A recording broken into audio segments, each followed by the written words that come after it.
दोस्तों, इस कहानी को जरा ध्यान से सुनिएगा क्योंकि ये कहानी आपके जिंदगी भर काम आएगी। दोस्तों, किसी नगर में राहुल नाम का एक लड़का रहता था। उसकी उम्र करीब 24 वर्ष थी और वह ज्यादा पढ़ा लिखा भी नहीं था। उसके पिता एक किसान थे और वह भी अपने पिता के साथ खेत में काम करता था। वह बहुत साधारण सा लड़का था। जब भी उसके सामने कोई नया व्यक्ति आ जाता तो वह उससे बात तक नहीं कर पाता था। यहां तक कि जिन्हें वह जानता था, पहचानता था, उनसे भी बात करने में उसे बहुत झिझकता था।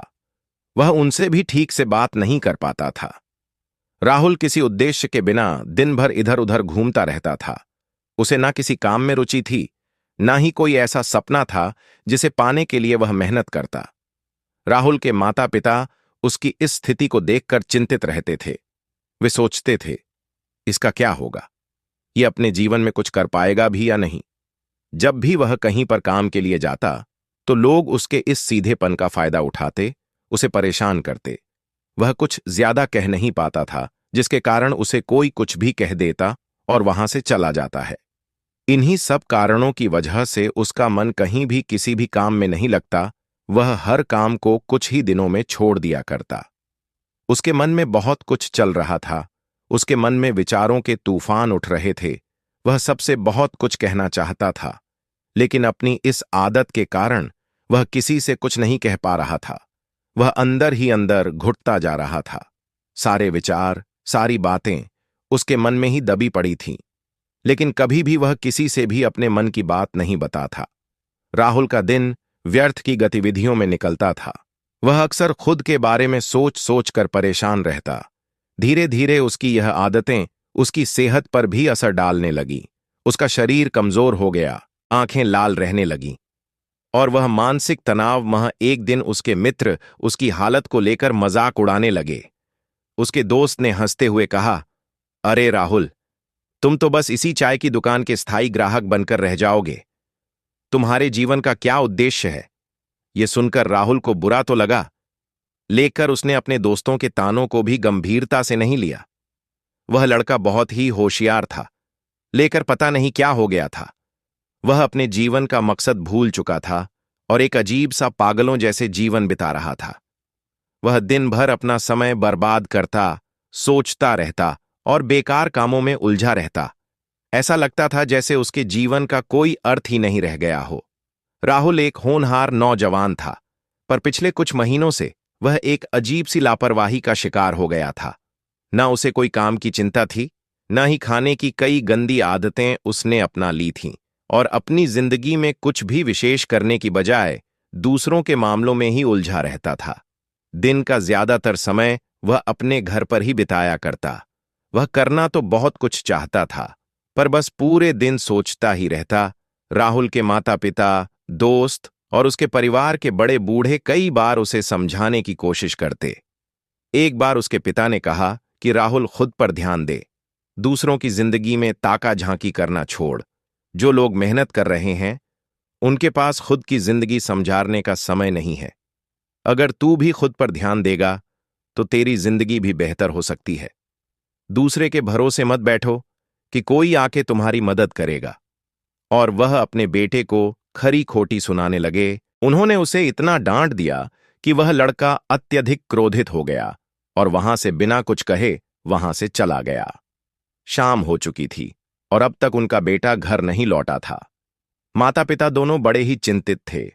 वह अपने बेटे को वापस घर पर देखना चाहते थे, लेकिन राहुल तो भागते भागते पहाड़ की छोटी पर जा पहुंचा था। वह वहां से नीचे की ओर झांक रहा था और ईश्वर से कह रहा था, हे भगवान, आपने मुझे ऐसा क्यों बनाया? लोग मेरा मजाक उड़ाते हैं, लोग मेरी हंसी उड़ाते हैं। जब मैं इस दुनिया में अपने मन की बात रख ही नहीं सकता, मैं किसी से कुछ कह ही नहीं सकता, तो फिर मैं इस जीवन को जीकर क्या करूंगा?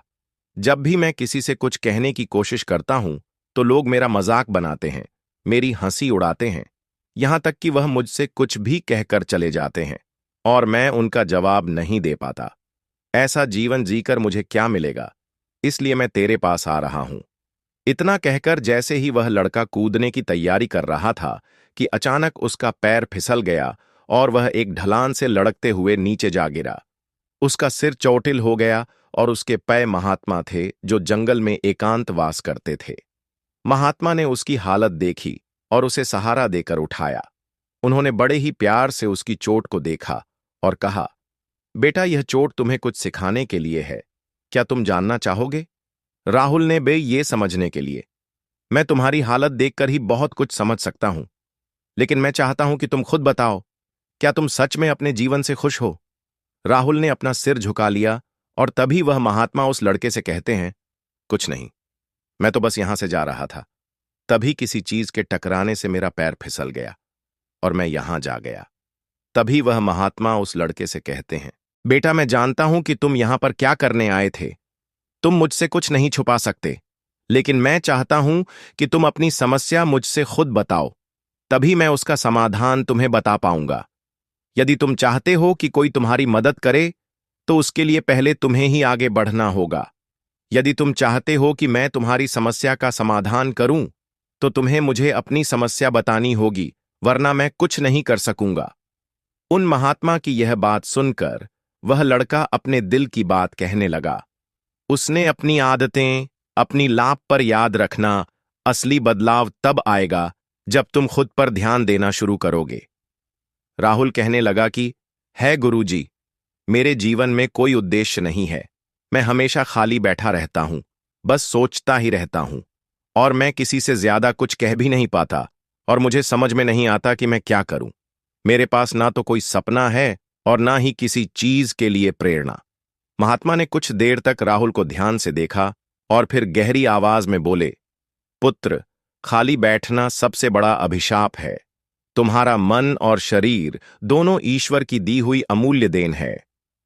महात्मा ने राहुल को जमीन पर पड़ी एक सूखी लकड़ी उठाकर दी, जिसका बाहरी हिस्सा थोड़ा सड़ा हुआ और उबड़ खाबड़ था। लकड़ी पर धूल और गंदगी जमी थी और उसकी छाल झड़ रही थी। महात्मा ने लकड़ी को राहुल के हाथ में रखते हुए कहा, देखो बेटा, ये लकड़ी यूं ही जंगल में पड़ी रही तो इसे ना कोई काम आएगा, ना इसे कोई महत्व देगा। इसका इस्तेमाल करने वाला कोई नहीं होगा, क्योंकि यह अभी किसी के काम की नहीं है। राहुल ने हैरानी से उस लकड़ी को देखा, जो बिल्कुल साधारण और फालतू लग रही थी। तो यह तीर बन सकती है, जिससे शिकार किया जा सकता है, या इसे एक ऐसा औजार बनाया जा सकता है जो लोगों के काम आए। महात्मा ने उस लकड़ी के टुकड़े पर अपनी उंगलियों से घुमाते हुए समझाया, यह लकड़ी अभी सिर्फ जंगल का एक टुकड़ा है। इसे देखकर कोई भी इसे फेंक सकता है, क्योंकि यह बेमतलब, बेकार और बिना किसी आकार की है। लेकिन जब इसे कोई कारीगर अपने हाथों से तराशता है, तो यह एक नई पहचान पाती है। राहुल इस बात को ध्यान से सुन रहा था, और अब उसे धीरे धीरे समझ में आने लगा कि महात्मा उसकी जिंदगी की तुलना इस लकड़ी से क्यों कर रहे थे। लेकिन सिर्फ बाहरी तौर पर तुम्हारा जीवन अधूरा और असव हुआ है।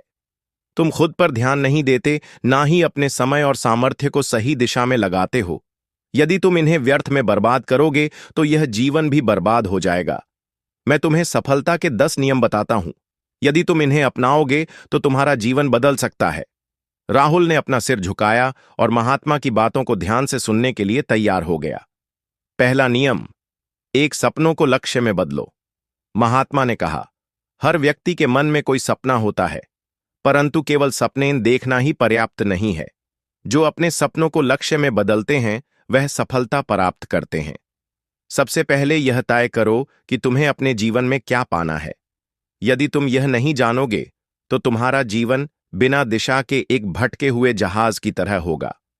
यह सुनकर राहुल ने सोचा कि उसने अपने जीवन में कभी कोई लक्ष्य निर्धारित नहीं किया था।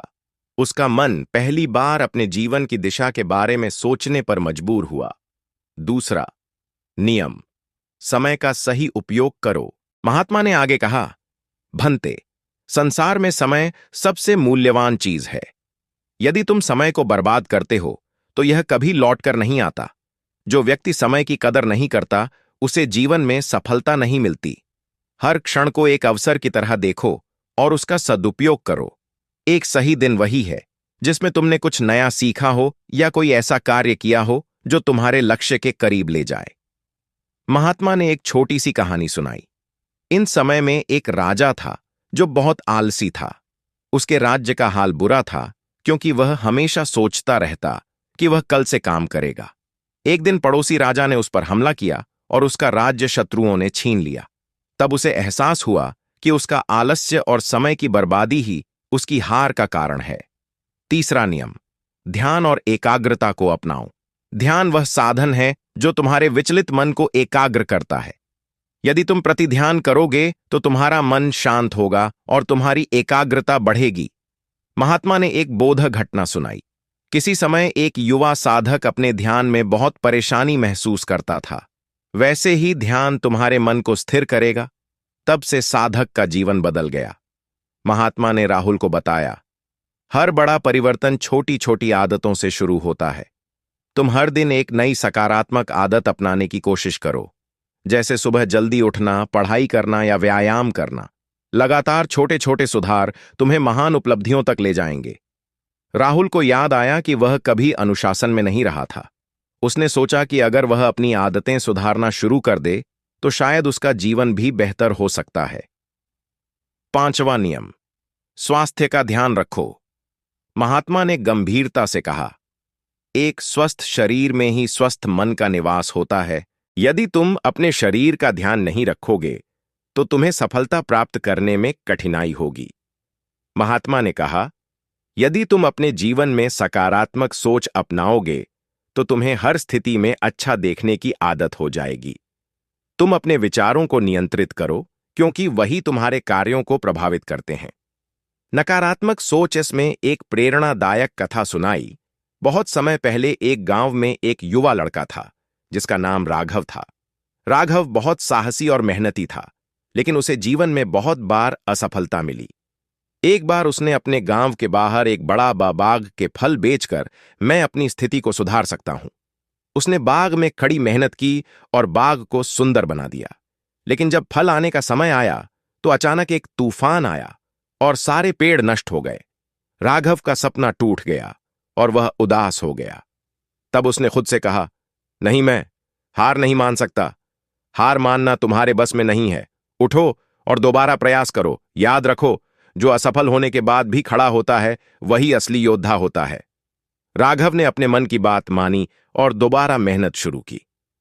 इस बार उसने न केवल बाग को फिर से हरा भरा बनाया, बल्कि उसके फल भी बहुत अच्छे हुए।